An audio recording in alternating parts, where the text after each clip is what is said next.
Kisah pilu wanita di Aceh tak sengaja bertemu teman SMA yang jadi ODGJ, dulu dikenal pintar.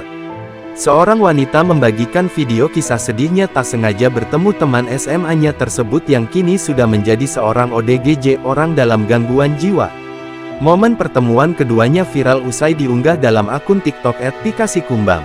Dalam unggahannya, Pika merasa sedih sebab teman SMA-nya itu sudah berubah 180 derajat. Diketahui temannya tersebut bernama Ihsan. Dulunya Ihsan merupakan orang yang pintar, dia pandai mengoperasikan komputer dan sempat mengajari Pika.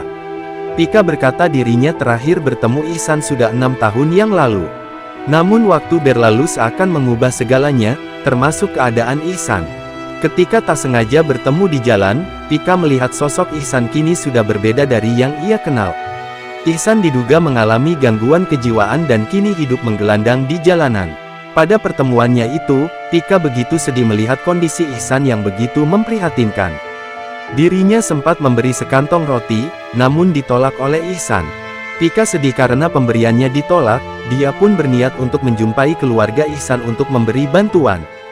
Pika juga ingin membantu mengembalikan kesehatan temannya tersebut. Unggahan Pika itu viral, warganet membanjiri kolom komentar dengan doa untuk Ihsan.